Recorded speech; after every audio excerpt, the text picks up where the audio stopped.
सुस्वागतम दोस्तों, मैं संजय सिंधिया आप सभी का स्वागत करता हूं मेरे YouTube चैनल पर। आज हम भारत की खोज कक्षा 8वीं की पूरक पाठ्य पुस्तक का 9वां अध्याय देख रहे हैं, जिसका शीर्षक है दो पृष्ठभूमियां। तो सर्वप्रथम हम देख लेते हैं कि पृष्ठभूमि का क्या अर्थ है। तो पृष्ठभूमि का अर्थ ऐसा होता है कि पहले वाली वे सभी बातें या परिस्थितियां जिसके सामने कोई नई विशेष बात या घटना हो और जिनके साथ मिलान करने पर उन सभी बातों और घटनाओं का स्वरूप स्पष्ट होता हो। तो कुल मिलाकर हम आसान शब्दों में कह सकते हैं कि दो अलग अलग ऐसी बातें जो दोनों को मिलाने की संभावना हो और एक ऐसी स्थिति पैदा हो जाए कि दोनों को मिलाकर हम नई घटनाओं का पता लगा सकते हैं। या सीधा सीधा एकदम आसान शब्दों में कहा जाए तो दो आधार, जिस आधार पर जो वो क्रियाएं घटित हो रही है। तो चलिए शुरू करते हैं हमारे इस वीडियो को। दो पृष्ठभूमियां। अब ये दो पृष्ठभूमियां कौन कौन सी हैं, दो अलग अलग बातें कौन कौन सी हैं। एक भारतीय और दूसरा अंग्रेज है। अंग्रेज ही ब्रिटेन है, ब्रिटिश लोग हैं। भारत में अगस्त सन 1942 में 1942 में जो कुछ हुआ वह आकस्मिक नहीं था। वह पहले से जो बहुत कुछ होता आ रहा था उसकी चरम परिणति थी। इसके बारे में आक्षेप, आलोचना और सफाई के रूप में बहुत कुछ लिखा जा चुका है और बहुत सफाई दी जा चुकी है। फिर भी इस लेखन में से असली बात गायब है, क्योंकि इनमें एक ऐसी चीज को केवल राजनीतिक पहलू से देखा गया है जो राजनीति से कहीं अधिक गहरी थी। इन सब के पीछे वह तीव्र भावना बच रही थी, चाहे कुछ हो जाए यह राज्य अब बर्दाश्त नहीं किया जा सकता।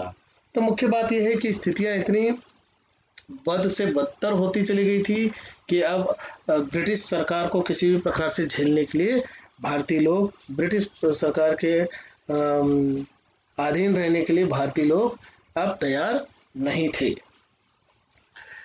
व्यापक उथल पुथल और उसका दमन। तो जनता की ओर से उथल पुथल मचाना जो है वो एक प्रकार से विद्रोह करना है, एक प्रकार से उसके विरोध में खड़े हो जाना है, एक प्रकार से उसके प्रति अपना क्रोध व्यक्त करना है। ठीक, तो जनता की ओर से जो है अकस्मात असंगठित प्रदर्शन और विस्फोट, जिनका अंत हिंसात्मक संघर्ष और तोड़फोड़ में होता था। अकस्मात अर्थात अचानक, हिंसात्मक अर्थात हिंसक रूप में। और अब हिंसा जो है वो तोड़फोड़ के रूप में प्रकट होती थी। जबरदस्त और शक्तिशाली हथियारबंद सेनाओं के विरुद्ध भी लगातार चलते रहे। और ये जो विरोध है ये हथियारबंद अर्थात जिनके हाथ में बंदूकें हैं, ऐसे अंग्रेजी या अंग्रेज सैनिकों के सामने होता था। इससे जनता की भावनाओं की तीव्रता का पता लगता है। यह भावना उनके नेताओं की गिरफ्तारी से पहले भी थी। जैसे कि हमने देखा था 1942 में सभी नेताओं को गिरफ्तार कर लिया गया था, तो उससे पहले भी ये विरोध दिखाई देता था, ये भावना व्यक्त करते थे लोग, और गिरफ्तारी के बाद भी कर रहे हैं।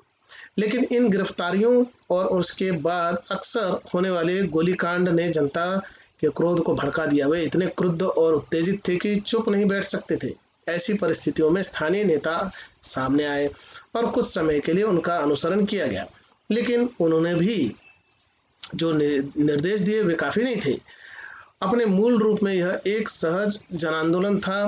पूरे भारत में 1942 ईस्वी में युवा पीढ़ी ने, विशेष रूप से विश्वविद्यालयों के विद्यार्थियों ने हिंसक और शांतिपूर्ण दोनों तरह की कार्रवाइयों में बहुत महत्वपूर्ण काम किया। तो आम जनता से लेकर जो छात्र विश्वविद्यालयों में पढ़ते थे उन्होंने भी इसका विरोध किया है, यह हमें दिखाई देता है। इस तरह 1857 के गदर के बाद पहली बार भारत में ब्रिटिश राज के ढांचे को बलपूर्वक चुनौती देने के लिए, लेकिन यह बल निहत्था था, ये खास बात थी, बिना किसी हथियार के विरोध हो रहा है। हालांकि दो समूह इसका विरोध कर रहे थे, एक हथियारबंद और दूसरा बिना हथियार के, हथियारों के साथ और बिना हथियारों के। इस प्रकार से दोनों समूह जो है वो चुनौती दे रहे थे अंग्रेजों को, ब्रिटिश सरकार को। बहुत बड़ी संख्या उठ खड़ी हुई। यह चुनौती मूर्खतापूर्ण और बेमौके थी, क्योंकि दूसरी ओर सुसंगठित हथियारबंद सैनिक शक्ति थी। यह सैनिक शक्ति इतिहास में पहले किसी अवसर की तुलना में कहीं अधिक थी। उस भीड़ ने न तो इस द्वंद्व की तैयारी ही की थी और न ही इसके लिए समय का चुनाव खुद किया था। यह स्थिति उनके सामने अनजाने ही आ गई थी, तात्कालिक प्रतिक्रिया के रूप में। भले ही वह प्रतिक्रिया नासमझी से भरी या गलत रही हो, लेकिन उससे भारत की स्वतंत्रता के लिए उन्होंने अपने प्रेम और स्वदेशी विदेशी शासन के विरुद्ध अपनी घृणा को प्रकट किया। तो ये अचानक स्थिति आ गई। 1942 में जो दूसरा विश्व युद्ध चल रहा था, उस दरमियान ब्रिटिश सरकार चाहती थी कि भारतीय भी उनका साथ दे, जैसे प्रथम विश्व युद्ध के समय दिया था, लेकिन कुछ शर्तों के साथ तैयार हुए थे, लेकिन अंग्रेजों को वो शर्तें मंजूर नहीं थी, ब्रिटिश सरकार को शर्तें मंजूर नहीं थी। इस वजह से ये संघर्ष पैदा हो गया और सारे राजनेताओं को, हमारे बड़े बड़े नेताओं को उस समय गिरफ्तार कर लिया और अचानक यह स्थिति पैदा हो गई कि लोग रास्ते पर उतर गए और उनका विरोध करने लगे। सन 1942 के दंगों में पुलिस और सेना की गोलीबारी से मारे गए और घायल हुए लोगों की संख्या के अनुमानित सरकारी आंकड़े के अनुसार 1028 मरे और 3200 घायल हुए। जनता के अंदाज के अनुसार मृतकों की संख्या 25,000 कही जाती है, पर यह संख्या भी संभवतः अतिरंजित है। तो बड़ा मुश्किल स्थिति है। अत्यधिक बताई गई है 25,000 संख्या, अतिरंजित अर्थात बहुत ज्यादा बढ़ा चढ़ाकर बताना। और 1028 और 3200 ये तो बिल्कुल कम है। तो इस प्रकार से संख्याओं का निश्चित आकलन करना मुश्किल था। शायद 10,000 की संख्या ज्यादा सही होगी, और लेखक के अनुसार 10,000 से ज्यादा लोग हैं उस समय जो है वो मरने वालों में और घायल होने वालों की संख्या रही होगी। यह असाधारण बात थी कि कैसे बहुत से शहरी और ग्रामीण क्षेत्रों में ब्रिटिश शासन खत्म हो गया। उन हिस्सों पर दोबारा विजय पाने में उसे कई दिन और कभी कभी हफ्ते लग गए। ऐसा विशेष रूप से बिहार में, बंगाल के मिदनापुर जिले में और संयुक्त प्रांत के दक्षिण पूर्वी जिलों में हुआ। यह बात ध्यान देने की है कि संयुक्त प्रांत के बलिया जिले में, जिसे दोबारा जितना पड़ा था, भीड़ के खिलाफ शारीरिक हिंसा या लोगों को चोट पहुंचाने की कोई गंभीर शिकायत नहीं है। तो कुल मिलाकर शांतिपूर्वक ही विरोध किया गया था। भारत की बीमारी अकाल अर्थात सूखा पड़ना। भारत बहुत बीमार था, तन और मन दोनों से बीमार था, मतलब बहुत ज्यादा स्थितियां खराब थी भारत की। जबकि लड़ाई में कुछ लोग बहुत फूले फले थे, दूसरों पर बोझ चरम सीमा तक पहुंच गया था, और इसकी भयानक स्मृति दिलाने के लिए अकाल पड़ा, दूर दूर तक विस्तृत अकाल, जिसका प्रभाव बंगाल और पूर्वी तथा दक्षिणी भारत पर पड़ा। ब्रिटिश शासन के पिछले 170 वर्ष में यह सबसे बड़ा और विनाशकारी था। तो बहुत बड़ा अकाल या सूखा पड़ा था। इसकी तुलना 1766 ईस्वी से 1770 ईस्वी के दौरान बंगाल और बिहार के उन भयंकर अकालों से की जा सकती है जो ब्रिटिश शासन की स्थापना के आरंभिक परिणाम थे। इसके बाद महामारी फैली। महामारी अर्थात बड़ी बीमारी, जैसे आज हम लोग देख रहे हैं, आज भी महामारी फैली हुई है, कोरोना नाम की। तो उस समय जो महामारी फैली थी, आजकल जिस पर काफी हद तक हम लोगों ने दवाइयां उपलब्ध करा दी है और काफी हद तक हम लोगों ने नियंत्रण पा लिया है। तो उस समय की जो महामारी थी वो थी हैजा और मलेरिया।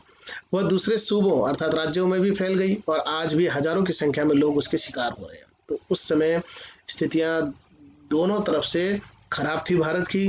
एक तरफ तो अकाल पड़ा था अर्थात सूखा पड़ा था, और दूसरी तरफ महामारी फैल गई थी।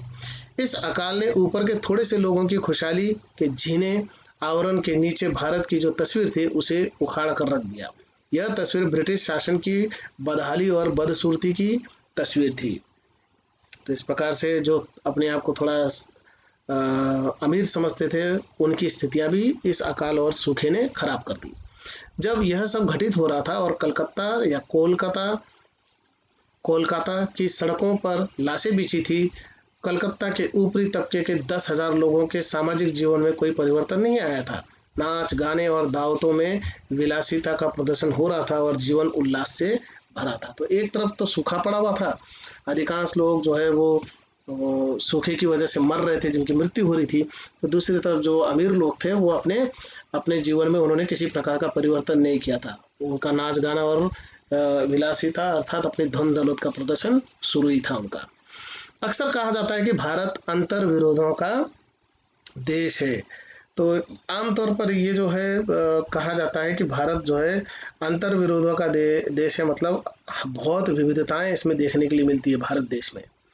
और इस वजह से क्या हुआ है, कुछ लोग बहुत धनवान है और बहुत से लोग बहुत निर्धन है। यहाँ आधुनिकता भी है और मध्ययुगीनता भी है।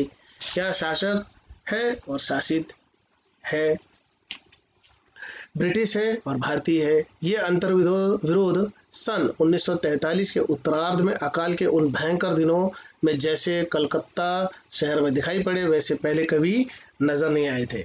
अकाल की गहरी वजह उस बुनियादी नीति में थी जो भारत को दिनों दिन गरीब बनाती जा रही थी और जिसके कारण लाखों लोग भुखमरी का जीवन जी रहे थे। तो ये स्थितियां बहुत ज़्यादा विकट हो गई थी और लोग जो है वो दिनों दिन गरीब से गरीब बनते जा रहे थे। तो ये अंतर विरोध दिखाई देता है अमीर गरीब लोगों में, ठीक, भारतीय और ब्रिटिश सरकार के लोगों में। भारत में ब्रिटिश शासन पर बंगाल की भयंकर बर्बादी ने और उड़ीसा, मालाबार एवं दूसरे स्थानों पर पड़ने वाले अकाल ने आखिरी फैसला दे दिया। पर जब वे जाएंगे तो क्या छोड़ेंगे? 3 वर्ष पहले मृत्यु शैया पर पड़े टैगोर के सामने यह चित्र उभरा था। लेकिन वे कैसा भारत छोड़ेंगे? कितनी नग्न दुर्गति। तो बहुत ही स्थिति खराब रहेगी जब अंग्रेज भारत को छोड़कर जाएंगे, क्योंकि धीरे धीरे कर उन्होंने हमारे भारत की अर्थव्यवस्था को पूरी तरह से खोखला कर दिया था। अंत में उनके सदियों पुराने प्रशासन की धारा सूख जाएगी तो वे अपने पीछे कितने कीचड़ और कचरा छोड़ेंगे। भारत की सजीव सामर्थ्य। तो भारत का सामर्थ्य क्या था, मतलब शक्ति क्या थी, ताकत क्या थी, वो देखिए। अकाल और युद्ध के बावजूद प्रकृति अपना कायाकल्प करती है और कल के लड़ाई के मैदान को आज फूलों और हरी घास से ढक देती है। मनुष्य के पास स्मृति का विलक्षण गुण होता है। वह कहानियों और यादों से निर्मित अतीत में बसता है। यह वर्तमान इससे पहले कि हमें उसका बोध हो अतीत में खिसक जाता है। आज जो बातें हुए बीते हुए कल की संतान है, खुद अपनी जगह अपनी संतान आने वाले कल को दे जाता है। कमजोर आत्मा वाले समर्पण कर देते हैं और वे हटा दिए जाते हैं, लेकिन बाकी लोग मशाल को आगे ले चलते हैं और आने वाले कल के मार्गदर्शकों को सौंप देते हैं। तो लेखक ने बड़ी अच्छी वैचारिक बात कही है कि जो कमजोर है वो धीरे धीरे मार्ग से हट जाते हैं और जो ध्येय से प्रेरित है, जो दृढ़ संकल्प है, वो आगे बढ़ते जाते हैं। और इस प्रकार से जो है देश के विकास में इन लोगों ने अपना योगदान दिया है। भारत को स्वतंत्रता दिलाने के लिए भारत के आम जनता ने अपने आप को मजबूत किया और जगह बनाते हुए वर्तमान में जगह बनाते हुए भविष्य का सुंदर सपना देखा है। चलिए यहाँ रुकते हैं। धन्यवाद आप सभी का। मिलते हैं एक और वीडियो।